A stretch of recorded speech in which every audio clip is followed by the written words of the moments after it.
আসসালামু আলাইকুম। আশা করি যে যেখান থেকে আমার ভিডিওটি দেখছেন সবাই আলহামদুলিল্লাহ ভালো আছেন। ইনশাল্লাহ আমরাও খুব ভালো আছি। দেখুন আজ আপনাদের সামনে খুবই ভীষণ মজাদার একটি রেসিপি নিয়ে হাজির হয়েছি। আমি 100% শিওর যে কখনো ডিম খেতে পছন্দ করে না, এই রেসিপিটা একবার তৈরি করে যদি তার সামনে দেওয়া হয় সে আর কখনোই ডিম থেকে মুখ ফেরাতে পারবে না। আর এই রেসিপিটা তো একদম আঙুল চেটে পুটে খাবে। চলুন আমরা রান্নায় চলে যাই।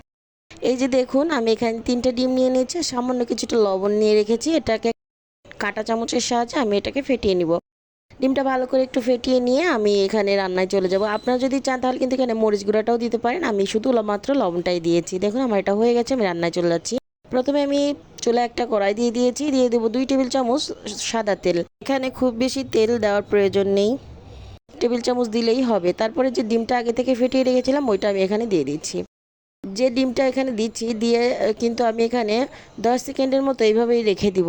এর আগে কিন্তু আমি এটাকে নাড়াচাড়া করব না। দেখুন 10 সেকেন্ড পরে যখন ডিমটা একটু পুরু হয়ে যাবে তখন কিন্তু আমি ডিমটাকে একটা খুন্তির সাহায্যে এইভাবে নেড়ে চেড়ে আমি বারবার করে ভেঙে দিব। ডিমটা খুব বেশি একদম ছোট ছোট টুকরো করা যাবে না, একটু মিডিয়াম সাইজ রেখে ডিমটা ছোট ছোট টুকরো করে নিতে হবে, একদমই ছোট করা যাবে না। আমি আমার পছন্দ মতো এখানে করে নিয়েছি, আপনারা কিন্তু এর থেকে বড় টুকরো করতে পারেন, কোনো সমস্যা নেই। দেখুন ডিমটা আমার ভাজা হয়ে গেছে। এ পর্যায়ে কিন্তু চুলার আঁচটা মিডিয়ামে আছে আমার। আমি এখন একটু কমিয়ে দিলাম, কমিয়ে আমি ডিমটা তুলে নিব। একই কড়াইতে আমি দিয়ে দিব আবারও 3 টেবিল চামচ সাদা তেল, রান্নার তেল। দিয়ে দেব 2টা কাঁচামরিচের কুচি, দিয়ে দেব 4 থেকে 5টা পেঁয়াজের কুচি। এগুলোকে আমি ভালো করে নরম করে একটু ভেজে নিব। অবশ্যই এগুলোকে একটু নরম করে ভেজে নেবেন, বেরেস্তা করার দরকার নেই, একটু নরম করে ভাজলেই হবে। এখন আমি এখানে দিয়ে দেবো একটা রসুনের অর্ধেক, আমি এখানে কুচি করে রেখেছিলাম সেই কুচিটাই আমি এখানে দিয়ে দিচ্ছি। যেহেতু আমি এখানে কম রান্না করছি এই জন্য কিন্তু আমি এখানে মশলাগুলো একটু কম করেই ব্যবহার করছি। আপনারা যদি বেশি রান্না করেন তাহলে কিন্তু একটু বেশি করে দিবেন। এগুলো যখন ভাজা হয়ে যাবে আমি এর ভেতরে দিয়ে দেবো হাফ চামচ আদা এবং হাফ চামচ জিরার গুঁড়া। প্রথমেই বলেছি আমি যেহেতু এখানে মাত্র 3টা ডিম রান্না করছি এই কারণে কিন্তু আমি মশলা একটু আমার পরিমাণ মতো কম করে দিয়েছি। আপনারা যদি বেশি করে রান্না করেন তো এক্ষেত্রে মশলাটা একটু বেশি বাড়িয়ে দেবেন। এটাকে 1 মিনিটের মতো ভেজে নিয়ে আমি এখানে দিয়ে দেবো টমেটো কুচি। আমি এখানে ছোটো ছোটো টুকরো করে বড় সাইজের একটা টমেটো কেটে রেখেছিলাম, সেটাই আমি এখানে দিয়ে দিচ্ছি। এবার এটাকে নেড়ে চেড়ে আমি ঢাকনা দিয়ে ঢেকে রাখবো টমেটোটা গলে যাওয়া পর্যন্ত।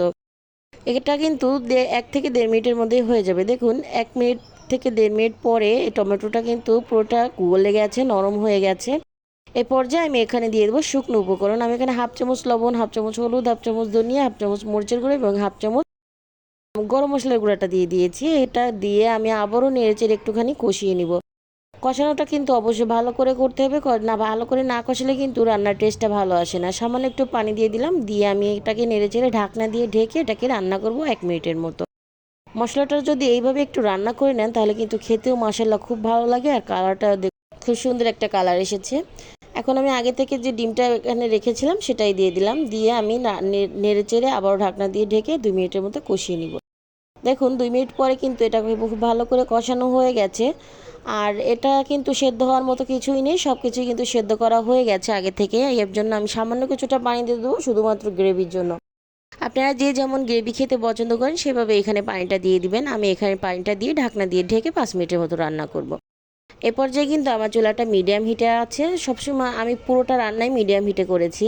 5 মিনিট পরে ধনিয়া পাতাটা দিয়ে দিলাম। অবশ্যই কিন্তু রান্নাটায় ধনিয়া পাতা দিতে হবে, রান্নাটায় ধনিয়া পাতা স্কিপ করবেন না। আরও 5 মিনিট পরে দেখুন চলে এসেছি, ধনিয়া পাতাটা সেদ্ধ হয়ে গেছে। এখন আমি এখানে দিয়ে দেবো 4টে কাঁচামরিচ। এই কাঁচামরিচটা কিন্তু ঝালের জন্য না, জাস্ট একটু ফ্লেভার আনবে, খুব সুন্দর একটা মিষ্টি কাঁচা ঝালের একটা ফ্লেভার আছে সেটাই কিন্তু এখানে আনবে। আর এখানে আমি দিয়ে দেবো 1 চামচ ভাজা জিরার গুঁড়া। শেষের পর্যায়ে কিন্তু এই কাঁচামরিচ আর এই যে ভাজা জিরার গুঁড়াটা এটা কিন্তু খুব সুন্দর একটা স্মেল আনবে। আর পুরো রান্নাঘরটাই কিন্তু একদম ঘ্রাণে ভরে যাবে, আপনি যখন এটা রান্না করবেন তখনই কিন্তু আপনি এটা বুঝতে পারবেন। দেখুন আমার রান্নাটা কিন্তু কমপ্লিট। এ পর্যায়ে আমি এখানে আর গ্রেভি কমাবো না, আপনারা যে যেমন গ্রেভি খাবেন সেভাবে রাখবেন। আমি 5 মিনিট এটাকে দমে রেখে দিব যতক্ষণে না তেল ভেসে উঠছে ততক্ষণ পর্যন্ত। দেখুন আমার এখানে কিন্তু পুরোটা তেল ভেসে উঠেছে একদম, দেখতেও মাশাআল্লাহ কতটা সুন্দর হয়েছে। আমি আপনাদের সার্ভ করে দেখাচ্ছি। আমি কিন্তু সার্ভে চলে এসেছি, দেখুন দেখতে আলহামদুলিল্লাহ কতটা ভালো হয়েছে। আর এই রকম একটি রেসিপি কিন্তু গরম ভাত, রুটি, পরোটা যে কোনো কিছুর সাথে আপনি সার্ভ করতে পারেন। আর এই রেসিপিটা আমি নিশ্চিত শিওর যে কখনো ডিম খায়নি সেও কিন্তু এই রেসিপিটা একবার খেলে বারবার খেতে চাইবে ইনশাল্লাহ। আপনারা অবশ্যই একদিন বাসায় ট্রাই করে দেখবেন। দেখবেন যে খেতে মাসাল্লাহ কতটা ভালো হয়। আমার ভিডিওটি যদি আপনাদের কাছে একটুও ভালো লেগে থাকে তাহলে অবশ্যই একটি লাইক কমেন্ট শেয়ার করবেন এবং আমার চ্যানেলটি সাবস্ক্রাইব করে রাখবেন। অবশ্যই বেল আইকনটি বাজিয়ে দিবেন যাতে যখন যা ভিডিও ছাড়ি সবার আগে আপনার কাছে পৌঁছে যেতে পারে। আর এই রেসিপিটা কিন্তু বাড়ির বড় থেকে ছোট সবাই কিন্তু খুব পছন্দ করবে। অবশ্যই একদিন বাসায় ট্রাই করবেন এবং দেখবেন যে এটা আসলেই অনেক মজাদার একটি রেসিপি। সবাই ভালো থাকবেন, সুস্থ থাকবেন। আসসালামু আলাইকুম।